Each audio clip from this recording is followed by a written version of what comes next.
Alléluia. Merci Seigneur. Oui, merci pour ta grâce. Merci pour ta bonté manifestée pour nous. Seigneur Jésus, tu as tout payé à la croix.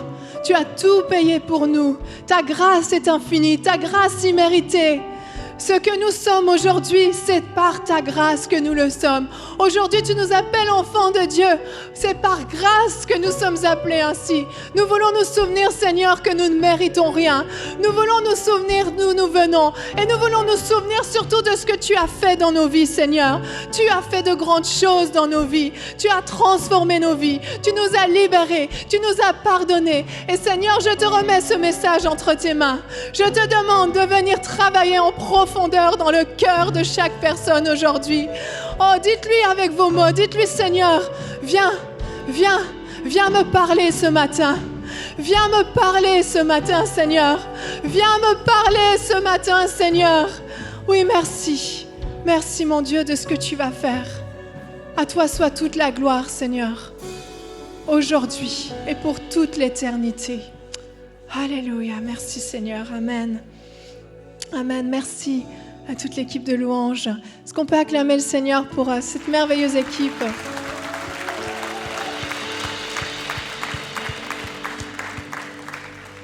Dieu est bon, vraiment. On lui rend grâce pour tout ce qu'il fait. Et aujourd'hui, je voulais vous partager un message sur les blessures de l'enfance. Attention aux blessures de l'enfance. Et peut-être que pour certains, c'est évident, vous savez, les conséquences des blessures de l'enfance que vous portez peut-être même encore aujourd'hui. Peut-être que certains ont déjà été guéris, ont pu travailler sur ça, ont pu expérimenter une guérison surnaturelle.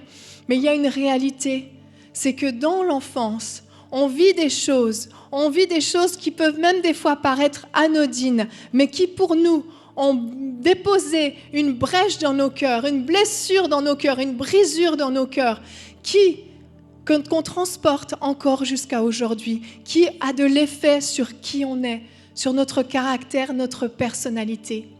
Il y a un verset dans la Bible qui est dans Zacharie 13, au verset 6, qui nous parle, il y a un contexte particulier à ce verset, mais le contexte en l'occurrence n'est pas important pour ce que je veux vous partager aujourd'hui.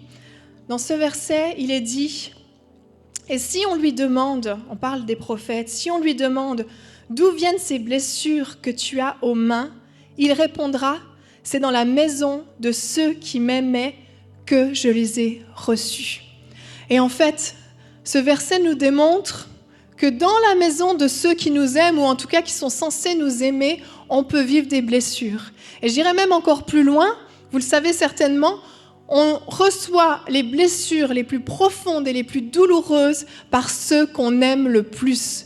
Plus on aime une personne, plus elle a la possibilité de nous blesser. Et en tant qu'enfant, nos parents sont ceux qu'on aime le plus. Nos parents, c'est tout ce qu'on a. Quand on est tout petit, un enfant ne comprend que le monde autour de ses parents. Et en grandissant, nos parents ont toujours une importance dans nos vies. Mais en tant que parents, on peut aussi blesser nos enfants. Et c'est ce dont j'aimerais vous parler aujourd'hui. Alors, certains sont des jeunes parents, d'autres des parents de longue date, d'autres leurs enfants sont déjà adultes, certains n'ont pas encore d'enfants. Peu importe en réalité, on est tous concernés par ce message parce que tous, d'une façon ou d'une autre, on a la possibilité de blesser nos enfants, mais de blesser même aussi ceux qui nous entourent. Et j'aimerais vraiment qu'on puisse avoir conscience de la responsabilité qu'on a en tant que parents dans le fait que nous allons modeler les adultes de demain. Ces enfants qui sont tout petits aujourd'hui autour de nous seront des adultes bientôt.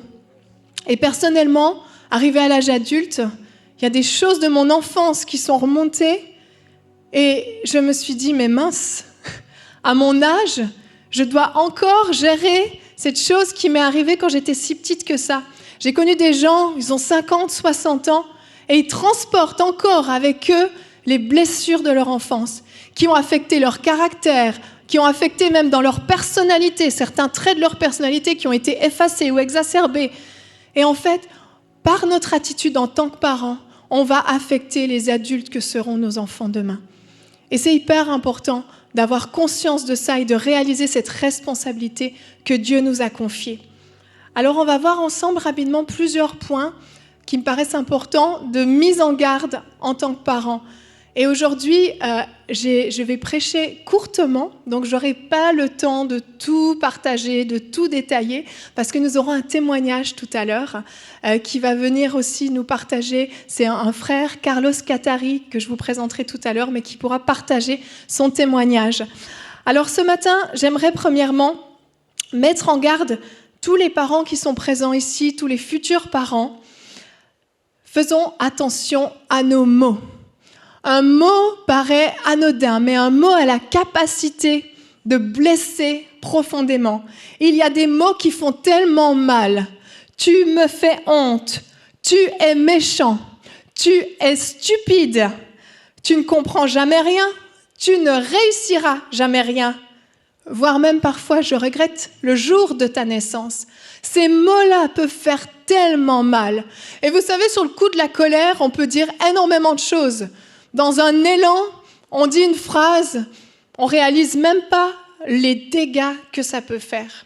J'ai déjà parlé avec des enfants qui m'ont raconté, ma mère m'a dit ça un jour, et je lui dis, est-ce que tu penses que c'est vrai ?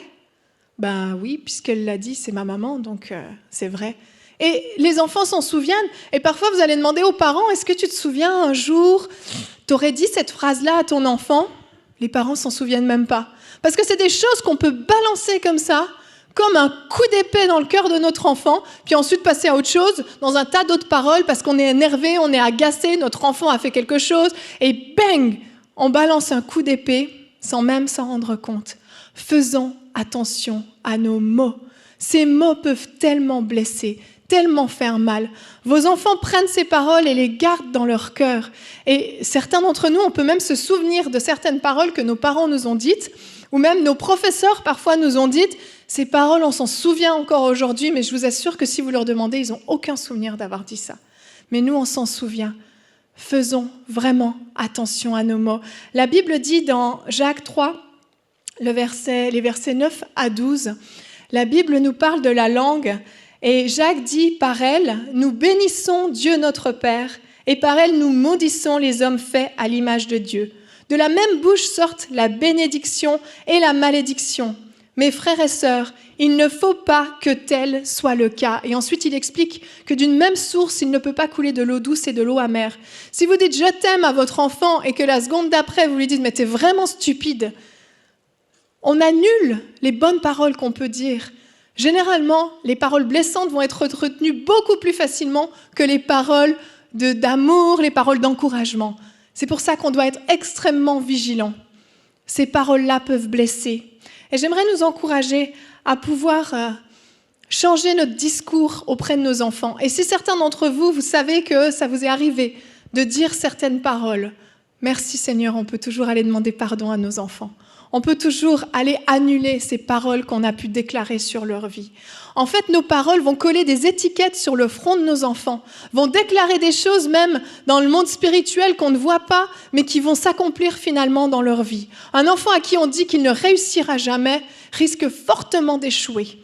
Ou au contraire, toute sa vie, il va tout faire pour vous prouver que vous aviez tort. Et il va tout faire. Et son seul objectif, ce sera de vous prouver qu'il a tort, que vous avez tort. Au point où il va prendre des décisions dans sa vie, il va faire des choix professionnels, il va décider des choses qu'il n'avait absolument pas prévu de faire. Mais le but sera simplement de dire, je vais prouver à mes parents que je suis capable de réussir.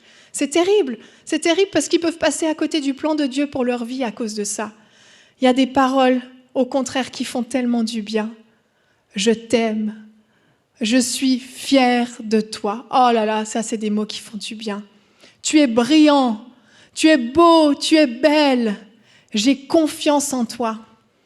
Quand on accorde sa confiance à un enfant, quand un parent dit « j'ai confiance en toi », l'enfant se sent valorisé et se dit qu'il a quelque chose qu'il doit conserver, quelque chose de précieux.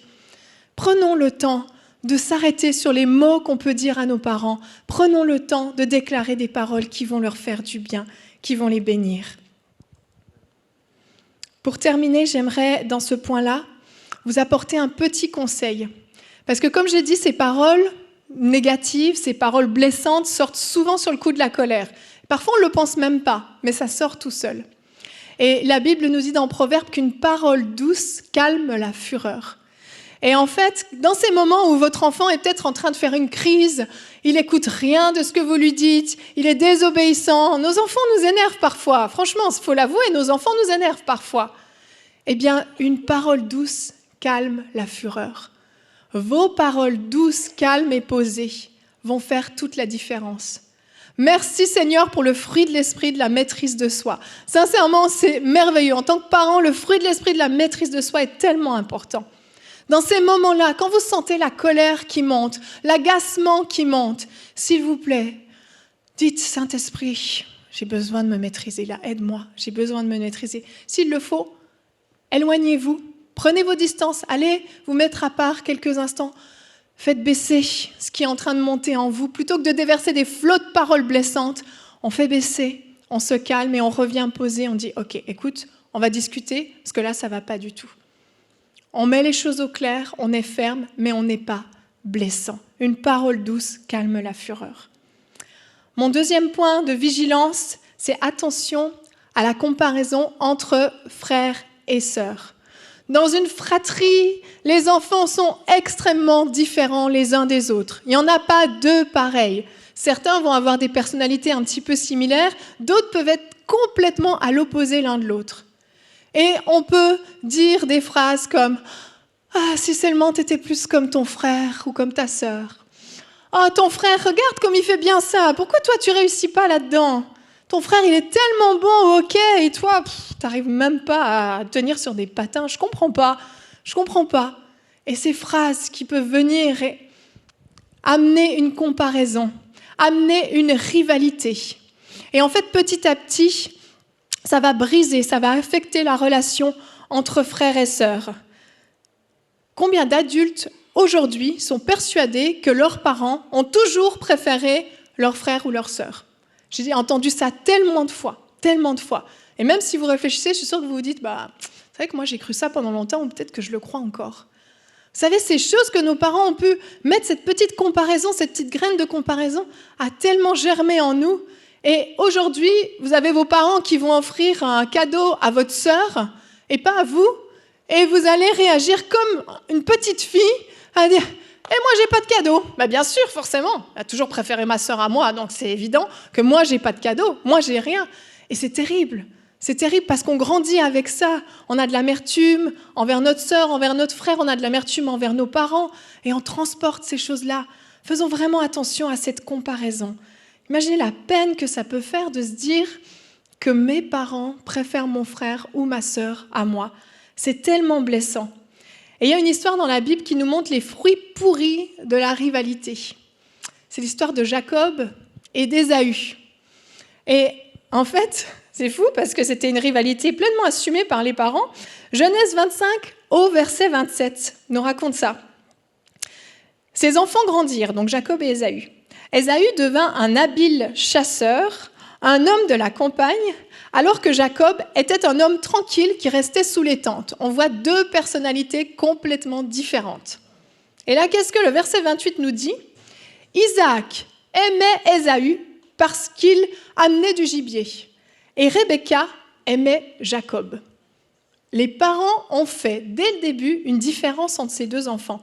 Et si vous connaissez l'histoire, on voit les fruits de cette rivalité qui va faire que Jacob et Ésaü vont tellement se déchirer, vont tellement se haïr, au point où pendant des années, ils ne s'adresseront même plus la parole. C'est dramatique, cette rivalité. Rebecca va pousser même Jacob à trahir son frère.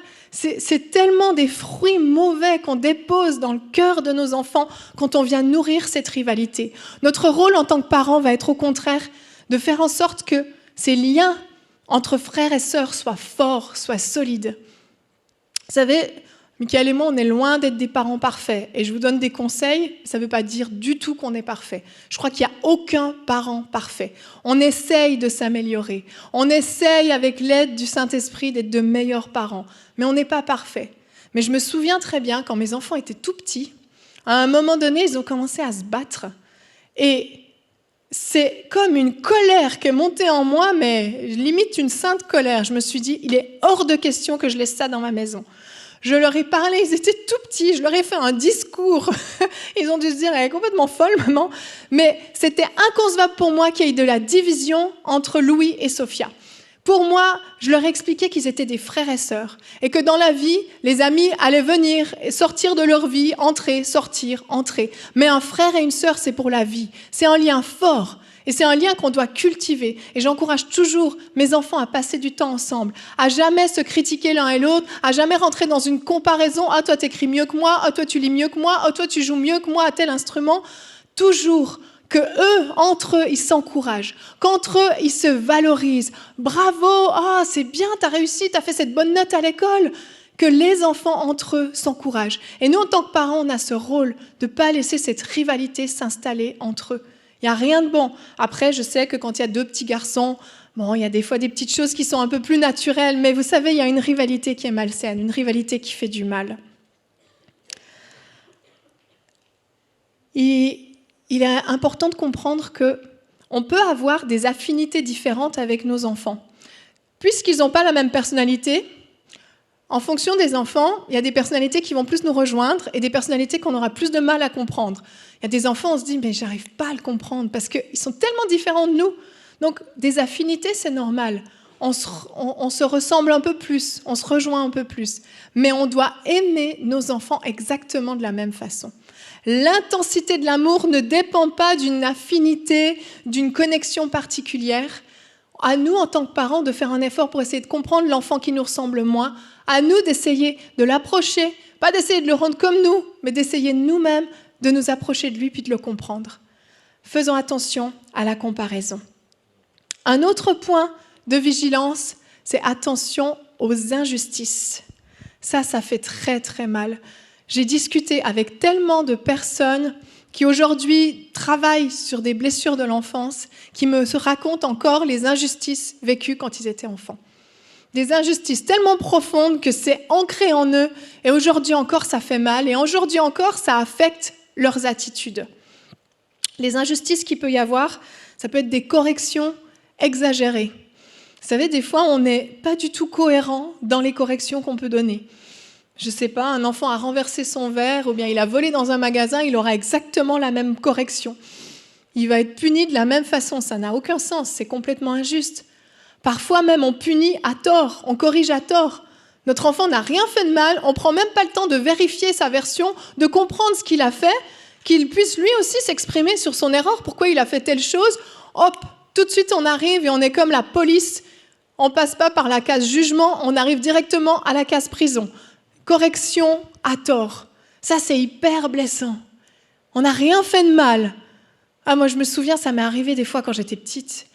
Ah, j'allais dans ma chambre, j'étais punie. Vous savez, ça nourrissait une espèce de colère, de haine dans mon cœur. C'était tellement injuste, tellement blessant. Et ça vous reste, ça vous reste. Les traitements de faveur dans la fratrie, j'en ai un petit peu parlé dans la comparaison, mais ça aussi, c'est perçu comme des injustices. Pourquoi est-ce que lui, il a toujours droit à ça et moi, j'ai jamais droit à ça? Papa, il va toujours se promener avec mon frère, mais il fait jamais rien avec moi. Les traitements de faveur, ça crée une injustice. Et là, pareil, on se sent un peu moins aimé que l'autre et on trouve ça tellement injuste, c'est tellement blessant. Et parfois aussi, ce qui est injuste, c'est quand le parent refuse de reconnaître ses propres torts. Demander pardon en tant que parent, on a le droit et c'est même un devoir. Si on veut que nos enfants nous demandent pardon, on doit nous aussi demander pardon parce qu'on va se tromper, on va faire des erreurs, on va mal juger, on va mal évaluer, on aura une journée difficile, on va réagir au quart de tour pour une petite bêtise ou une mauvaise note qui est ramenée à la maison. On réalise notre tort, on va voir notre enfant, on le dit. Tu sais, j'ai fait ça, mais j'aurais pas dû, je te demande pardon. J'aurais pas dû réagir comme ça, j'aurais pas dû te dire ça. Est-ce que tu veux bien me pardonner? Et votre enfant apprend non seulement à demander pardon, mais il apprend à pardonner lui aussi, à relâcher le pardon. Ça va lui être utile toute sa vie, de passer par-dessus quelque chose. Et là, vous aviez commencé à déposer une blessure dans le cœur de votre enfant, et par le pardon, plic, immédiatement, la blessure est cicatrisée, elle disparaît. Quelque chose qu'il aurait pu transporter jusqu'à l'âge adulte, en une demande de pardon, vous l'avez réglé. Le cœur est restauré. C'est puissant, hein? C'est puissant de pardon. Alors j'ai des petits conseils pour éviter justement ces injustices. Premièrement, d'être constant et cohérent quand on veut corriger notre enfant. Comme je le disais, on ne peut pas réagir de la même façon selon la bêtise qui a été faite. On est constant et on est cohérent. Si hier vous avez réagi parce que votre enfant avait désobéi et que demain il désobéit encore et vous n'en avez rien à faire et vous dites « oh, c'est pas grave », il n'y a aucune constance, il n'y a aucune cohérence. Donc c'est important que les corrections soient proportionnées à ce qui a été fait, à l'erreur qui a été faite, mais aussi que ce soit ce que vous avez dit hier, ce soit valide encore aujourd'hui, et demain, et après-demain. Permettre à nos enfants d'expliquer pourquoi ils ont fait une erreur, je vous le disais tout à l'heure. Leur permettre de s'exprimer, leur permettre de partager aussi leur retour. En fait, oui, c'est vrai, j'ai fait ça, mais c'est parce que si, c'est parce que ça. Et parfois, quand on comprend le contexte, eh bien finalement, ça mérite simplement une discussion, et puis on peut passer à autre chose.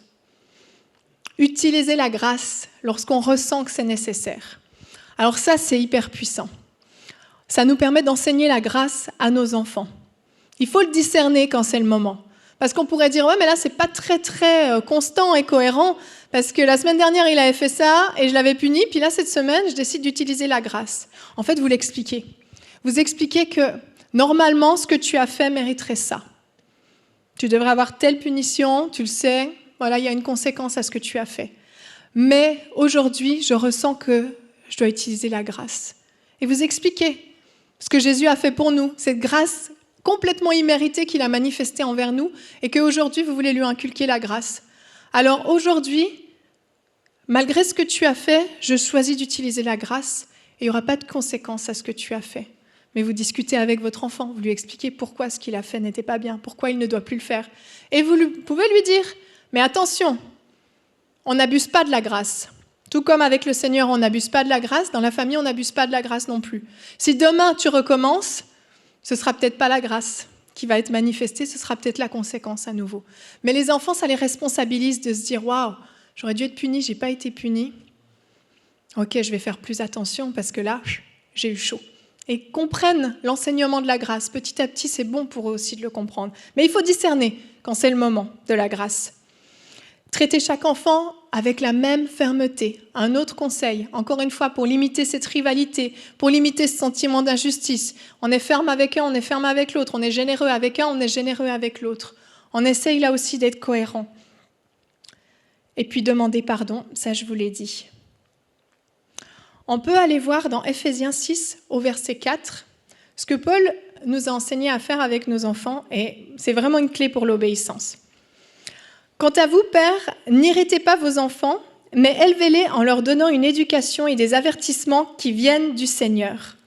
Et Colossiens 3, 21 nous dit à peu près la même chose. Pères, n'exaspérez pas vos enfants, c'est la version second 21, de peur qu'ils ne se découragent. Et en fait, ces deux versets-là qui sont à peu près les grands conseils de Paul aux parents, eh bien juste avant, le verset qui précède nous parle d'obéissance. Et dit aux enfants, enfants, obéissez à vos parents. Et en fait, on comprend qu'il y a un lien. En tant que parents, si on est dans l'injustice, on irrite nos enfants par notre attitude, par notre manque de cohérence, par nos fragilités en termes d'éducation, on va venir irriter nos enfants en commettant des injustices dans leur vie. Et qu'est-ce qui va se passer? Nos enfants ne vont plus nous respecter. Un enfant qui ne respecte plus n'obéira plus. Ou s'il obéit, il va devenir hypocrite. Il va devenir complètement hypocrite. Et il aura une attitude avec vous et une autre attitude à l'extérieur de la maison. C'est important de ne pas venir irriter nos enfants, de ne pas aller leur chercher tout le temps, venir piquer, insister, appuyer, leur faire ressentir ces injustices. En tant que parents, on a vraiment un rôle très, très important dans l'éducation de nos enfants. Le dernier point de vigilance, c'est un point très, très important. Et Seigneur, j'espère que dans cette église, on n'est pas concerné. Attention aux violences physiques. Les coups, forcer à manger un repas, les humiliations physiques, les abus sexuels. Malheureusement, ce sont des choses qui arrivent trop fréquemment dans les maisons. Et Ça, c'est au-delà de l'injustice, c'est au-delà des mots, c'est au-delà de la comparaison. Ça vient nous toucher directement dans notre corps. Ça met une peur vis-à-vis de nos parents. Ça met une haine, un mépris vis-à-vis de nos parents. Ça a des conséquences dramatiques. Les mains devraient être utilisées uniquement pour caresser vos enfants. Ces mains qui caressent, ces mains qui touchent, ces mains qui rassurent, ces bras qui câlinent, qui cajolent. C'est à ça que ça devrait être utilisé uniquement, pas à frapper. En fait, on ne fera jamais un bon travail éducatif dans la vie de nos enfants par la peur. La peur ne fonctionne pas. Vos enfants auront peur de vous, mais ils ne vous respecteront pas plus, ils ne vous obéiront pas plus, ils auront juste peur de vous. Donc le lien d'amour, le lien de privilégié, le lien de confiance va être brisé. Je vous assure, ça ne donne rien dans l'éducation. Absolument rien. Il y a une étude qui a été faite sur de nombreux enfants, je n'ai plus le nombre exact, mais qui prouve que dans la vie d'un enfant, un enfant va beaucoup mieux comprendre les principes d'obéissance par des caresses et des câlins que par des coups. Les coups ne feront pas des enfants plus obéissants. Ça ne fonctionne absolument pas comme ça. Ça ne marchera pas. Et que dire des humiliations physiques, des abus sexuels? Combien de témoignages on a déjà entendus d'enfants qui ont été abusés par leurs parents, victimes de viols, victimes d'attouchements? C'est dramatique. Ça détruit des enfants. La vie de nos enfants est beaucoup trop précieuse pour qu'on laisse leur cœur être brisé. C'est des séquelles à vie qui vont transporter. Merci Seigneur, on peut vivre des restaurations. Mais sans Dieu, on transportera ça toute notre vie. Faisons vraiment attention. Un coup peut partir tellement vite sur le coup de la colère. On est là, puis c'est comme si la main nous démange. Parfois, ça part tout seul. Et après, on se sent tellement mal parce qu'on sait que ça ne produira jamais rien de bon, ce genre de comportement. Et si c'est votre cas, si vous avez déjà arrivé, votre main est partie tout seul, une claque, un coup, demandez pardon à vos enfants, vraiment. Demandez-leur pardon. Ça a des conséquences dramatiques. Des petits conseils pour éviter d'en arriver au coup. Parce que généralement, quand on décide d'en arriver là, c'est qu'on n'arrive pas à se faire obéir autrement. Et je vais vous dire une chose, je suis désolée, mais si vous n'arrivez pas à vous faire obéir par vos enfants, c'est que vos techniques d'éducation ne sont pas bonnes. Parce que la violence, ça ne marche pas. Des petits conseils, être ferme. Des conseils d'autorité, être ferme. La fermeté est importante. La fermeté, ça ne veut pas dire la violence, la colère ou l'agressivité. Mais être ferme, non, c'est non. C'est pas non et je rigole un peu et quand je tourne les yeux, tu peux le faire, c'est pas grave, je ferai comme si tu l'as pas vu. Être ferme. Faire front commun.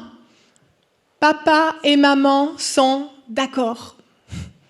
Ça, il y a toujours un gentil et un méchant dans les familles. Hein. Mais si votre fille vient vous demander « Est-ce que je peux faire ça ?» Vous dites non et qu'elle va voir papa et que papa dit oui, vous ne faites pas front commun du tout. Et vos enfants vont toujours jouer avec ça, vont toujours vous manipuler. Ou pire encore, monsieur est en train de réprimander son fils et madame arrive « Mais pourquoi tu fais ça? Pourquoi tu lui cries dessus comme ça ?» Vous venez de saper toute l'autorité de votre conjoint quand vous faites ça. On fait front commun. Même si on n'est pas d'accord, on fait front commun et en privé, on s'explique. Et en privé, on peut dire, là, j'ai trouvé que la façon dont tu as fait les choses, je ne suis pas d'accord. Moi, je n'aurais pas fait comme ça. Qu'est-ce que tu penses si on cherchait plutôt cette façon-là, cette méthode-là? Et on change ça. Et on en discute en privé. Mais surtout pas devant les enfants. Ne sapez pas l'autorité de votre conjoint devant les enfants. Cherchez à comprendre aussi la raison de la rébellion de votre enfant. Il y a des enfants vraiment qui sont rebelles, j'en suis pleinement consciente. Mais il y a une source. Il s'est passé quelque chose. Généralement, si vous remontez un petit peu, au moment où vous avez commencé à constater que votre enfant était rebelle, il s'est passé quelque chose. Ou peut-être que vous ne savez pas ce qui s'est passé, puis vous pouvez demander au Saint-Esprit. Saint-Esprit, explique-moi, c'est quoi la source de cette rébellion? Qu'est-ce qui s'est passé dans la vie de mon enfant pour que tout à coup, il refuse de m'obéir? Et c'est important de discerner, de comprendre pour pouvoir régler le problème à la source. On ne réglera pas la rébellion en surface. Il faut aller à la source et il faut comprendre ce qui s'est passé. Ne surtout pas tolérer le manque de respect. C'est inadmissible de voir des enfants qui insultent leurs parents face à face, qui leur donnent des coups, qui les traitent n'importe comment, qui leur rient à la face quand les parents donnent des consignes. C'est inadmissible. En tant que parent, on ne doit pas accepter un manque de respect de la part de nos enfants. Mais donner un coup ne vous fera pas vous sentir plus respecté, mais pas du tout, bien au contraire. Par contre, votre fermeté, votre constance, votre cohérence va faire que vous allez être respecté par vos enfants, parce que vous n'allez pas tolérer le moindre écart.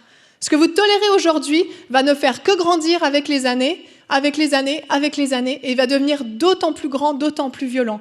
On ne tolère pas le manque de respect. Et énoncez clairement les consignes. Un autre conseil. Vous partez au magasin, vous allez à Walmart, et vous allez passer par le rayon jouets. À qui c'est déjà arrivé de galérer au rayon jouets ?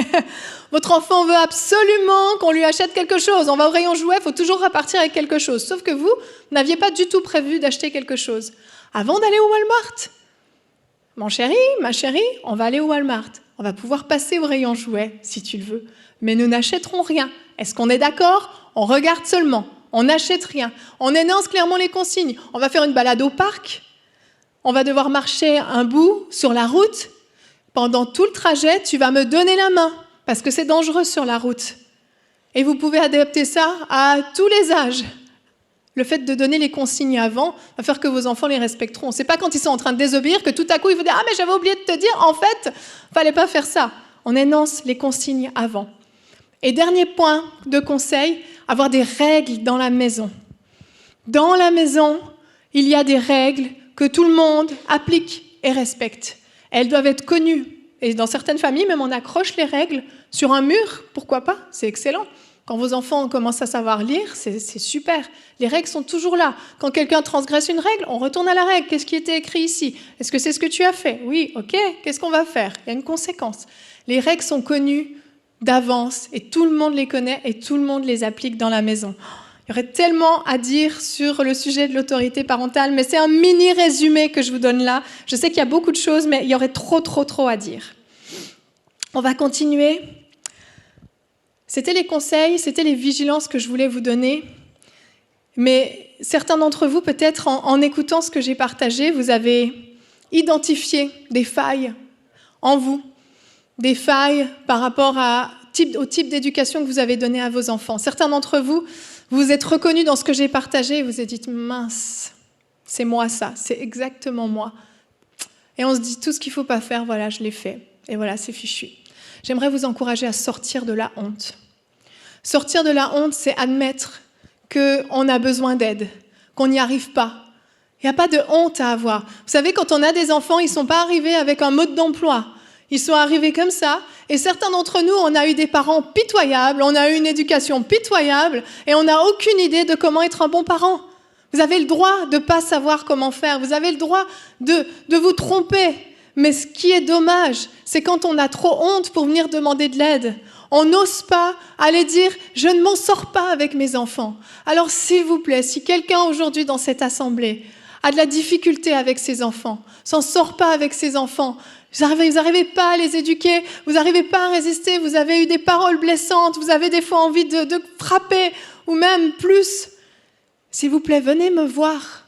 Venez me voir, on va discuter ensemble. On va trouver des solutions ensemble. Allez voir quelqu'un de l'équipe pastorale pour demander de l'aide, demander conseil. Restez pas avec ce problème que vous savez qu'il y aura des conséquences qui vont grandir dans la vie de vos enfants. Ne restez pas avec ça. Sortez de la honte. Vous avez le droit de ne pas vous en sortir. C'est pas honteux. Je sais que les gens nous jugent beaucoup. On est au IGA et notre enfant fait une crise et on a l'impression que tout le magasin nous juge et nous traite de mauvais parents. Et dans notre société, on doit toujours être parfait tellement dans tout que c'est une honte de reconnaître qu'on a besoin d'aide. Mais s'il vous plaît, n'ayez pas honte. Si vous avez besoin d'aide, demandez de l'aide. On est là pour vous aider, on est là pour vous accompagner. Il y a des solutions. Il n'y a pas de cas désespérés. Il y a des cas difficiles, mais il n'y a pas de cas désespérés. Avec l'aide de Dieu, on va vous aider, on va aider vos enfants et on va trouver des solutions. Parce que c'est trop important, le cœur de vos enfants est trop précieux Il faut en prendre soin. Il ne peut pas être malmené, il ne peut pas être gaspillé. C'est trop précieux, c'est leur destinée qui est en question aujourd'hui. Et pour terminer, avant de pouvoir appeler mon frère Carlos, j'aimerais aussi parler à des personnes, vous ne vous êtes peut-être pas sentis concernés dans la première partie, mais votre cœur est blessé. Votre cœur est blessé depuis que vous êtes petit. Et des choses que j'ai partagées, vous vous êtes dit, c'est exactement ce que j'ai vécu moi dans mon enfance. Et le fait d'identifier que vous avez une blessure d'enfance, c'est la première étape, c'est une super bonne étape dans les étapes de guérison. Parce qu'en fait, parfois, on a des attitudes et on ne comprend pas d'où elles viennent. Vous avez toujours un schéma d'attitude, une réaction quand quelqu'un vous fait quelque chose, vous dit quelque chose, vous avez une réaction et vous n'avez aucune idée d'où ça vient, vous ne comprenez pas, mais c'est plus fort que vous. Et ça fait tellement mal à vos relations, ça fait mal aux gens qui sont avec vous, ça vous fait mal à vous-même et vous n'arrivez pas à vous en sortir. Eh bien, peut-être que cette attitude, cette réaction vient de quelque chose que vous avez vécu dans votre enfance. Et si c'est le cas, 1, identifiez cette chose. Et 2, ne restez pas dans le déni. Il y a des valises qu'on transporte à nos pieds, à nos mains. On est là avec des bagages et on marche 30 ans, 40 ans, 50 ans et on garde ce poids avec nous année après année. À un moment donné, il va falloir ouvrir ces valises. Et c'est moche ce qu'il y a dedans. C'est vraiment pas beau. Et ça va faire mal de les ouvrir, oui. Mais pour guérir, des fois, il faut venir appuyer là où ça fait mal. Il faut vider le flacon de désinfectant sur la blessure si on veut qu'elle arrête de s'infecter. Ça va brûler au moment où le désinfectant est versé, mais ensuite, la plaie pourra guérir. Ouvrez ces valises et regardez à l'intérieur. Ne faites pas comme si ça n'avait pas existé. Parce que ça va vous poursuivre toute votre vie, en fait. Vous allez avoir ces conséquences de ces choses de votre enfance qui vont vous affecter toute votre vie si vous ne les traitez pas. Il faut ouvrir, il faut regarder, il faut dire « Seigneur, ça me fait mal, mais je veux te remettre ça. J'en veux plus. Je veux plus transporter cette valise, alors je te la donne. » Et vous vous débarrassez de cette valise. C'est un processus qui peut prendre du temps. Mais petit à petit, le Seigneur vient guérir. Une guérison, ce n'est pas instantané. Il y a des blessures qui mettent du temps à cicatriser, mais ça finit toujours par cicatriser si on ne laisse plus la blessure s'infecter. Ce qui empêche une blessure de cicatriser, c'est l'infection. L'infection, c'est l'amertume, c'est le ressentiment, c'est le manque de pardon. C'est le fait de ne pas vouloir traiter. On cache sous un pansement et on laisse l'infection se répandre partout. Ça va affecter toutes les dimensions de votre vie. Il faut traiter ça. Joyce Meyer a dit « Nous devons commencer à faire les bons choix alors que nous avons encore mal. » Autrement dit, alors que nous sommes encore blessés. N'attendez pas d'aller mieux pour commencer à poser les bonnes actions, à prendre les bonnes décisions. Dans ce chemin de guérison où vous avez identifié, vous avez ouvert cette valise, vous avez commencé à dire « Seigneur, guéris », là, quand vous allez vouloir avoir cette attitude que vous aviez avant, là, vous allez la reconnaître. Vous allez dire « Ah, là, je m'apprête à réagir comme ça à cause de ce que j'ai vécu avant. Ok, aujourd'hui, même si ça fait mal, je prends encore la bonne décision. Je ne réagirai pas comme ça cette fois. Je résisterai à cette envie de réagir comme ça. Et Seigneur, je te demande de me guérir. » Et tout à l'heure, on va prier pour tous ceux qui ont aussi des blessures d'enfance. Tous ceux qui ont besoin de vivre une guérison, on priera pour vous. Parce que le Seigneur veut guérir ces choses-là. Mais si vous ne lui donnez pas, si vous ne prenez pas la décision de lui amener ces blessures, il ne pourra pas les guérir. Il faut aller chez le médecin de temps en temps pour être guéri. Il faut aller chez le chirurgien si votre cheville est cassée. Elle ne guérira pas toute seule. Il faut aller vers Dieu avec vos blessures si vous voulez qu'il puisse les guérir. Et vraiment, tout à l'heure, je m'attends à Dieu, je m'attends à ce que le Seigneur fasse de grandes choses dans vos vies. On va maintenant pouvoir passer à la deuxième partie. Carlos Catari, tu peux venir. Carlos, c'est un frère. On peut acclamer le Seigneur pour sa vie. Carlos, tu as un témoignage exceptionnel. Et vraiment, je suis heureuse que tu puisses venir le partager aujourd'hui. Tu l'as partagé un jour dans C'est mon histoire Oui. déjà. Je t'ai eu sur le plateau, c'est là que j'ai rencontré celui que tu étais. J'ai eu le privilège d'aller à ton mariage avec ta merveilleuse épouse Eugénia. Et aujourd'hui, je vais te laisser raconter ton témoignage. Tu le raconteras beaucoup mieux que moi. Alors, je te laisse la place. Merci beaucoup. Quel bon point.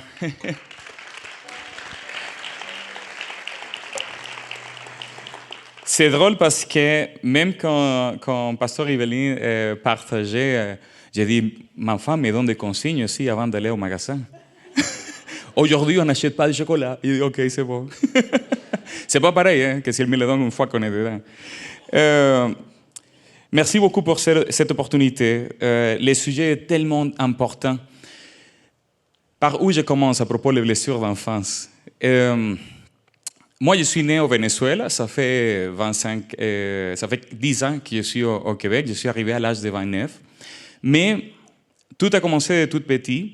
Je ne vais pas aller en détail parce que c'est trop, mais de l'âge de 5 ans jusqu'à 12, j'ai expérimenté de l'abus sexuel. Pas de l'abus sexuel d'une seule personne, c'était 4 personnes, c'était centaines de fois pendant des années. Il y a une affaire avec l'abus sexuel, c'est que l'abus sexuel te réveille des sensations. Et d'une façon à l'autre, tu commences à vivre par ces sensations et tu commences à t'identifier selon ce que tu ressens et selon ce que quelqu'un d'autre a fait en toi. En même temps, si on ajoute à cette formule, ma mère, elle était une femme très stricte. Elle était la directrice de l'école et c'était une école militaire. Donc on avait militaire à la maison et militaire à l'école. Et mon père, il était à l'âge de 7 ans, quand j'avais 7 ans, ils sont divorcés. Et mon père, de toute façon, il me rejetait à cause que j'étais très féminin. Et dans les cultures latino-macho, ça ne fonctionne pas. Donc, j'étais très féminin et il me rejetait. Je sentais comme il avait une meilleure relation avec mon frère aîné, avec ma soeur, avec les petits, mais avec moi, je sentais cette distance. De plus, il y a eu un moment donné où quelqu'un s'est moqué de moi et quelqu'un lui a dit « Ah, c'est ça, c'est ton fils, c'est lui qui a le visage d'homosexuel. » Et j'avais quoi? J'avais 12 ans. Et quand il a dit ça, mon père, il m'a regardé, il dit « Réponds, dis quelque chose. » Et je ne pouvais rien dire. Je me sentais découvert. Et là, tout de suite, je me rappelle, je me suis dit « Ok, tu penses que je suis ça? Bon, prépare-toi parce que c'est ça que tu vas voir. » Cette journée-là, je me rappelle, j'ai juré que j'allais lui faire vivre ce qu'elle était en train de dire. En même temps, ma mère, elle était une femme extrêmement stricte, au point que si au Venezuela, à l'école, toutes les notes étaient sur 20 points.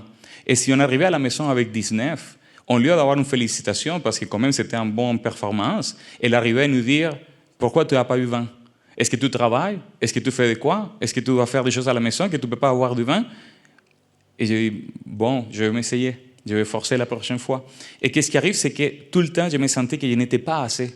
Donc, je n'étais pas assez pour elle. Et quelque part, je ne me sentais pas assez pour les femmes. Donc, ce que je vous partage en passant, c'est mon histoire. Ça ne veut pas dire que l'histoire de tout le monde est comme ça. C'est mon histoire. Je l'ai vécue comme ça. Vous pouvez la croire ou pas. De toute façon, je l'ai vécue. Mais l'affaire, c'est que l'effet d'avoir vécu de cette façon, avec tant de dommages, avec tant de choses que j'ai vécues à travers l'abus, d'une façon ou l'autre, ça m'a réveillé tant que je me suis rendu à même me prostituer. Donc, à l'âge de 15 ans, j'étais en train de me vendre. Je vendais mon corps, mais ici, un point. Quand tu vends ton corps et tu te vends par X montant, $100, $200, ça veut dire que c'est comme ça que tu t'apprécies. C'est comme ça que tu te vois. Et moi, je me vendais par beaucoup moins que ça. Ça veut dire que, selon moi, je n'avais aucune valeur. Donc, on ajoute qu'à l'âge de 16 ans, je décide d'annoncer à ma famille. Je lui dis, écoute, finalement, je vais confesser ce que j'ai vécu à l'enfance parce que je voulais que les enfants aussi de la famille ne passent pas par la même situation. Et en même temps, je voulais profiter pour faire mon coming out, pour sortir du placard. Et là, je me rappelle, ma mère m'a posé une question qui m'a frappé. Elle m'a dit, mon fils, à part m'avoir demandé pardon, elle m'a dit, quoi si tu n'aurais jamais été abusé dans ton enfance? Est-ce que serais-tu homosexuel? Là, j'ai dit, waouh, je ne sais pas. C'est une bonne question, je ne l'avais jamais pensé. Je pensais que j'étais né comme ça parce que je ressentais toute ma vie comme ça. Mais quand elle m'a posé cette question, j'ai dit, peut-être, si je n'aurais pas été si exposé à l'abus sexuel dans l'enfance, peut-être je ne serais pas ici. Je ne sais pas la réponse, mais la question est bonne. Et il y a un détail aussi, c'est que même si les gens me disaient non, mais il n'y a pas de rapport de l'abus sexuel avec l'homosexualité, les gens pouvaient dire n'importe quoi à propos des autres, mais moi, je voyais le rapport. Parce que l'abus sexuel n'est pas toujours violent. Il y a de l'abus sexuel qui est plaisant. C'est un abus sexuel qui est à travers la manipulation, qui essaie de te faire sentir que tu aimes ce que tu es en train de sentir pour après aller plus loin avec toi. Ça, c'est le type d'abus qui va trastorner ta tête. Et c'est ça que j'ai vécu. Donc, à l'âge de 16 ans, j'ai dit, OK, si à partir de maintenant, je continue de cette façon, ça veut dire que je vais donner raison à ceux qui ont affecté ma vie dans l'enfance. Et je n'aimerais pas être le résultat de la décision de quelqu'un d'autre.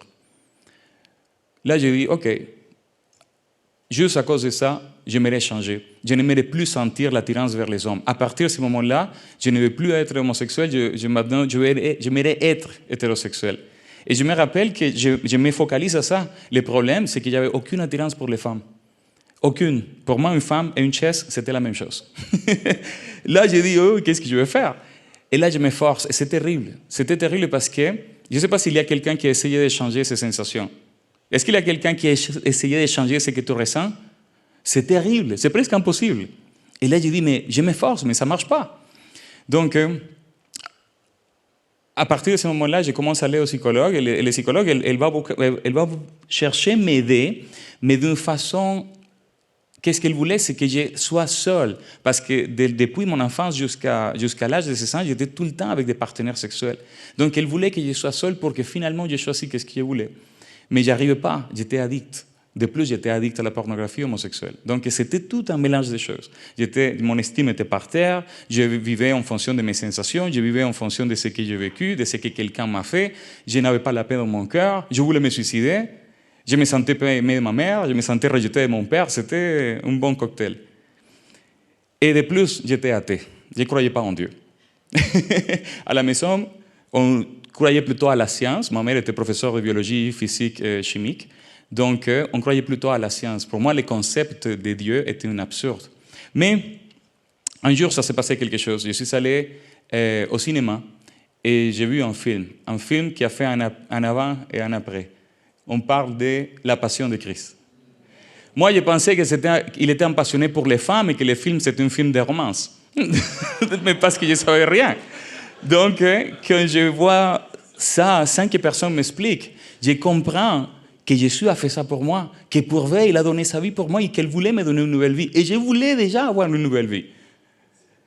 Et je vous pose la question. Qui, après une rencontre avec Dieu, la vie le change? Amen? Ce n'était pas mon cas. J'ai eu une rencontre avec Dieu, c'était impressionnant, j'ai eu la révélation de sa réalité, j'ai compris la croix et pas longtemps après, j'ai commencé à aller dans une église, mais malheureusement, au lieu de continuer dans un cheminement de bonnes nouvelles où j'allais apprendre tout ce que Dieu avait fait pour moi, son amour, son salut, la résurrection, c'était plutôt un lieu où il m'enseignait tout ce que je devais faire pour Dieu. Et les bonnes nouvelles, ce n'est pas à propos de ce qu'on doit faire pour Dieu. Les bonnes nouvelles, c'est à propos de ce que Dieu a fait pour nous. Amen. Mais le focus était à l'envers. Donc ils m'ont dit, bon Carlos, maintenant il faut que tu arrêtes de pécher, il faut que tu arrêtes de regarder la porno, il faut que tu arrêtes de coucher avec des gens, il faut que tu arrêtes, il faut que tu fasses. Et dans cette position de il faut, tu te rends compte que tu n'arrives pas. Parce que la puissance du péché se trouve dans les commandements. 1 Corinthiens 15-56. Il y a un pouvoir quand tu essayes de faire les choses par tes propres efforts qui va t'amener au contraire. Donc, je passe 11 ans à l'église en train de changer parce que j'ai pensé que c'est ça que Dieu voulait de moi. Et je m'efforce. Et je dis, bon, il faut que je change ça parce qu'avant, je voulais changer. Maintenant, je connais la Bible. Encore plus, je vais changer. Seigneur, change-moi. Je ne veux pas avoir cette attirance. Je ne veux pas l'avoir. Je comprends les gens qui vivent leur sexualité, qu'ils la savourent et qu'ils sont épanouis, mais ce n'était pas mon cas. J'avais aussi le droit de ne pas vouloir. Et j'étais là dans cette position de lutte. Et qu'est-ce qui arrive? C'est que Quelqu'un m'a présenté même les thérapies de conversion et j'ai dit, OK, je vais aller aux thérapies de conversion parce que c'est ça que je vais convertir vers l'hétérosexualité. C'était pire. J'ai sorti de chaque thérapie juste convaincu combien j'étais homosexuel. Donc, je dis, c'est pire. Et là, je me rappelle, j'ai prié, j'ai dit, Seigneur, change-moi, change-moi. Le plus j'ai prié, le plus j'aimais les hommes. J'ai dit, c'est horrible. Mais bon, c'est ça la vie chrétienne, il faut porter cette croix. Et comme ça, j'ai passé 11 ans dans l'église. Finalement, à la fin de ce cheminement, je me rends compte que rien n'a fait de fruits et peut-être je dois croire les choses différemment. Et à ce moment-là, je me mets à chercher des théologies qui disent des choses un peu différentes à propos de la sexualité et je tombe dans des théologies inclusives progressistes qui disent que tu peux être gay chrétien, que c'est correct. Je dis, ah, ok, c'est ça. Parce que je suis tanné, je suis écœuré d'essayer de changer et je n'arrive pas. Donc peut-être je dois juste peut-être tordre la parole un peu pour que je puisse vivre finalement en paix. Parce que je n'arrivais pas à m'accepter, je n'arrivais pas à changer, j'étais vraiment au milieu. L'Église me disait, change. La communauté où je faisais partie me disait, accepte-toi. Et je ne pouvais pas m'accepter à cause de ma foi et je ne pouvais pas changer malgré mon effort. C'était horrible. Finalement, il y a eu un moment donné, dans une conversation en 2014, quelqu'un m'a dit, Carlos, le problème de beaucoup de chrétiens, c'est qu'ils connaissent Jésus comme leur sauveur, mais pas comme leur Seigneur. Quand il m'a dit ça, j'ai senti l'amour de Dieu en train de me parler dans le pire état de ma vie. Là, il me dit, c'est comme si Dieu me disait, je t'aime, j'aimerais t'aider, mais je ne peux pas parce que ton Seigneur, c'est toi, ce n'est pas moi. Il dit, ok, je comprends. Là, quelques jours après, j'ai dit, tu sais quoi, Seigneur, c'est fini. À partir de maintenant, j'ai compris que c'est moi le Seigneur de ma vie. C'est moi qui a toujours mené ma vie. À travers mes sensations, à travers mon vécu, à travers ce que j'ai subi, c'est assez. Je renonce à ma vie. Si tu me changes ou tu ne me changes pas, écoutez bien, si tu me changes ou tu ne me changes pas, c'est plus important. Je mets tout de côté, je vais te suivre. Deviens mon Seigneur. Amen. Ça, c'est la prière la plus importante que j'ai faite de ma vie. Pourquoi? Parce que Jésus, tu peux lui faire sauveur par une prière. Mais sa seigneurie n'est pas à cause d'une prière. Sa seigneurie, c'est par soumission. Pour qu'il soit Seigneur, tu dois obéir, tu dois te soumettre, tu dois te laisser guider par sa parole. Et c'est ça que j'ai fait. Je me rappelle, 3 jours plus tard, j'ai vécu un miracle. Je n'ai pas le temps de tout expliquer. Mais mon témoignage est aussi en ligne, et dans un livre qui va sortir en français bientôt. Et là, j'ai vécu un miracle et le Seigneur m'a ouvert les yeux et la sensation que j'avais d'un coup est partie. Mais ce n'est pas juste une sensation, c'était une envie, une convoitise décontrôlée. Elle est partie. Et là, le Seigneur me dit, maintenant, va et raconte à tous ce que j'ai fait pour toi. Et je dis, waouh, Seigneur, mais tu l'as fait quand ce n'était plus important. Tu l'as fait quand je ne cherchais plus. Et tu l'as fait dans une seconde, ce que je n'étais pas capable pendant 11 ans. Waouh, Seigneur. Je me rappelle, il y a un verset qui dit, en Matthieu 16, 25, « Celui qui cherche à garder sa vie va la perdre, et celui qui perd sa vie à cause de moi va la trouver. » J'avais été focalisé sans savoir à chercher ma vie tout le temps.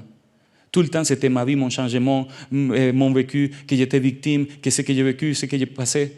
Tout le temps, c'était à propos de ma vie, ma vie, ma vie. Et focalisé sur ma vie, je l'ai perdu. Finalement, quand j'ai mis ma vie de côté pour me focaliser en lui, là, il a commencé à faire des miracles. Mais ce n'était plus important dans ma vie. Psaume 37, 4, il dit, prends des délices, fais de l'Éternel tes délices, et il donnera les désirs de ton cœur. C'était la première fois que je me focalisais en lui et pas dans mon cœur. Tout le temps, c'était mon corps, ma vie, ma vie, ma vie. Finalement, j'ai dit, ce n'est plus important ma vie, je prends des délices en toi. Et c'est là où il va donner les désirs d'un cœur, mais c'est un cœur qui est soumis à lui. Amen. Par la suite, j'ai dit, bon Seigneur, tu as fait un miracle, mais qu'est-ce que j'ai fait maintenant?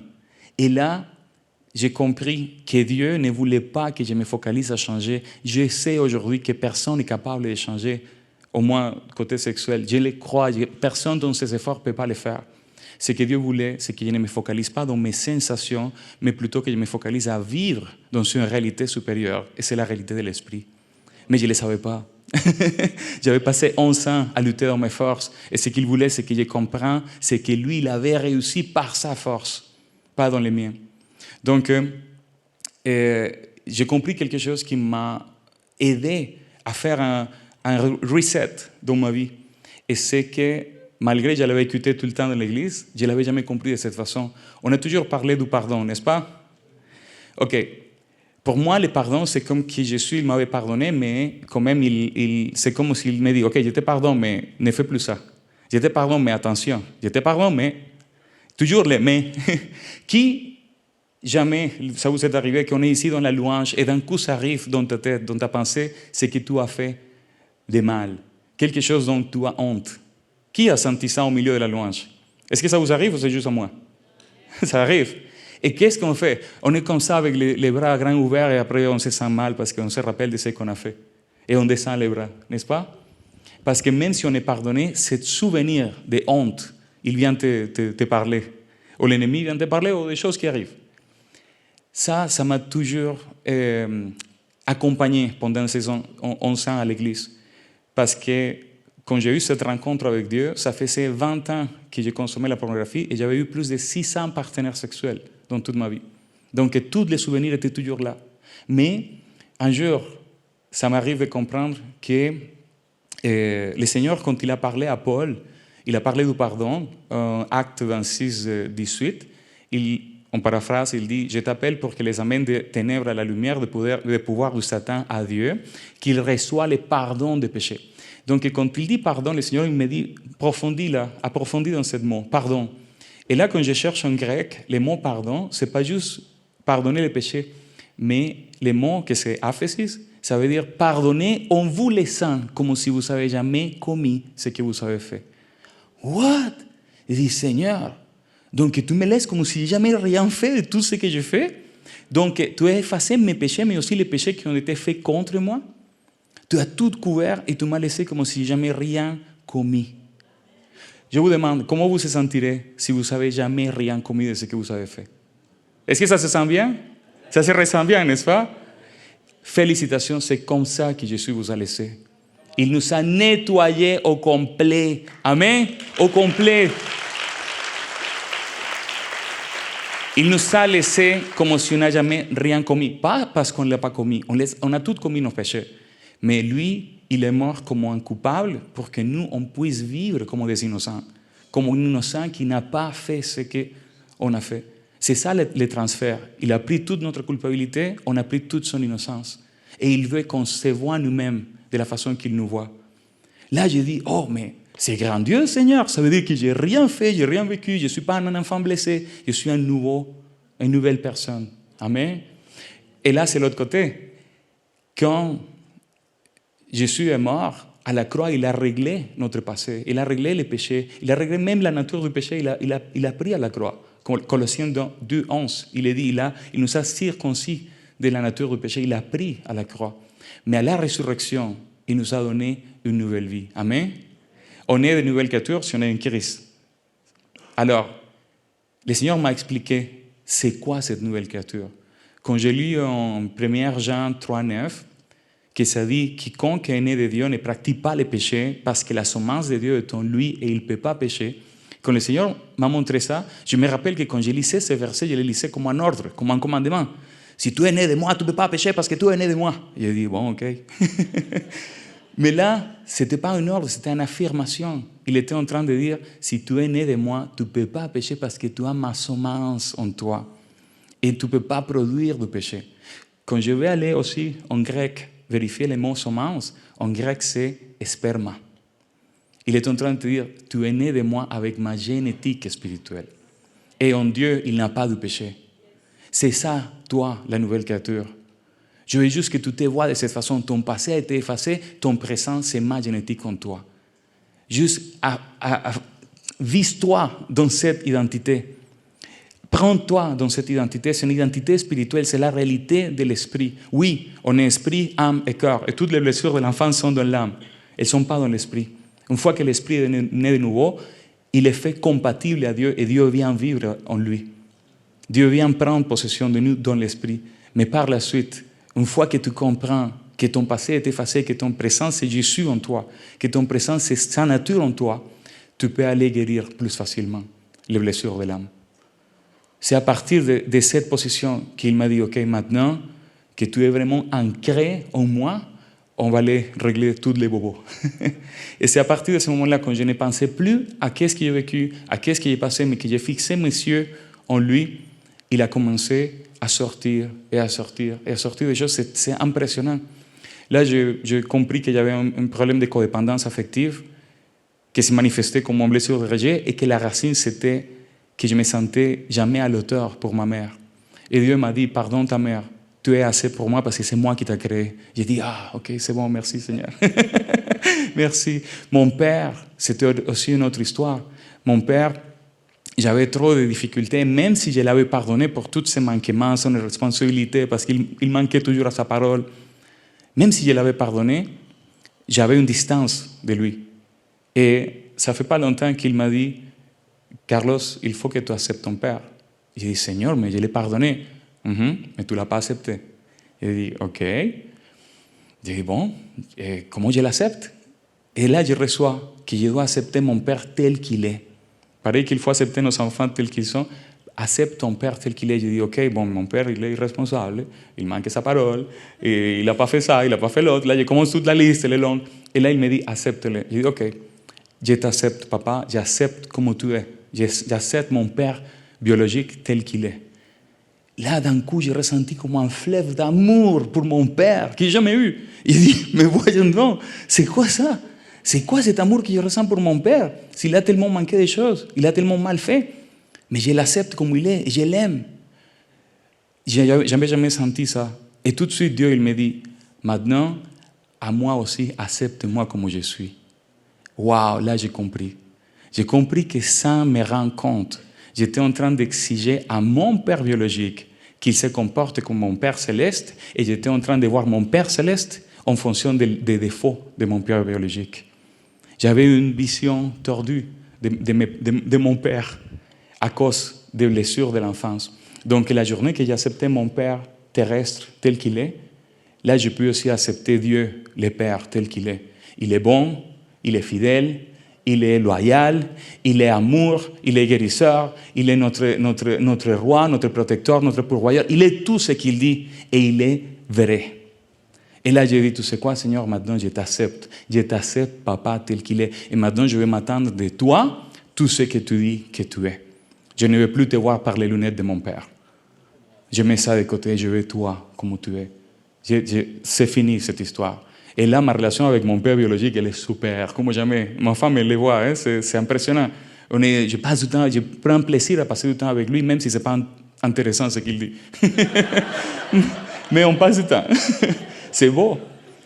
Donc, Dieu est venu à guérir tellement de choses. Et là, quand il m'a dit, je t'aime, je t'ai pardonné parce que je t'aime, j'ai effacé tout ton passé parce que je t'aime, je veux une relation avec toi intime. C'est là que c'est facile, quand tu comprends combien il t'aime, tout ce qu'il a fait pour effacer tout ce qui te sépare de lui, et à quel point, une fois que tu as cru, il te transforme dans une nouvelle créature qui n'a pas rapport avec ton passé. Si je n'aurais pas accepté moi de la façon qu'il me voit, si je ne pourrais pas me voir comme il me voit, je ne serais pas marié avec ma précieuse femme. Je ne pourrais pas. Mais c'est juste parce qu'il commençait à me voir comme il me voyait que là, j'ai découvert une nouvelle vie qui était cachée en lui. Donc peut-être, je ne sais pas, on a resté tellement longtemps ici, il y a des gens qui ont resté tellement longtemps poignés dans ce que vous avez vécu. Ce n'est pas juste. Ce n'est pas juste que cette personne-là définit ta vie. Ce n'est pas juste que ce que tu as vécu définit ta vie. Cette personne-là, ce que tu as blessé il y a longtemps, si elle définit ta vie aujourd'hui, tu es en train de lui faire Dieu dans ta vie. C'est le moment de lâcher ça, mettre cette personne de côté et laisser Dieu prendre sa place et que tu sois défini par ce que lui, il a fait pour toi, par ce que lui, il a accompli pour toi, par son pardon, par sa résurrection, par son amour, par sa dédicace pour nous. C'est là où se trouve la raison de ma guérison. C'est quand j'ai arrêté de chercher ma vie pour lui chercher à lui et lui laisser être Dieu. Et lui-même a commencé à travailler en moi. Je suis très, très reconnaissant de pouvoir partager avec vous ça. Merci beaucoup, Carlos. Vraiment, on ne peut pas terminer comme ça parce qu'il y a tellement de vérités qui ont été partagées dans ce que tu as dit, Carlos. Et on aimerait pouvoir fermer nos yeux déjà à nos places. Simplement juste rendre grâce à Dieu. Seigneur, merci. Merci pour ce que tu as fait dans la vie de Carlos. Merci pour ce que tu as fait dans nos vies à tous. Mais merci particulièrement pour ce que tu vas faire aujourd'hui même dans les vies de mes frères et de mes sœurs ici présents. Seigneur, on a entendu ta parole et on veut aujourd'hui que tu sois le Seigneur de nos vies. On veut aujourd'hui marcher en obéissance à ta parole. On veut aujourd'hui mettre en pratique ce qui a été enseigné.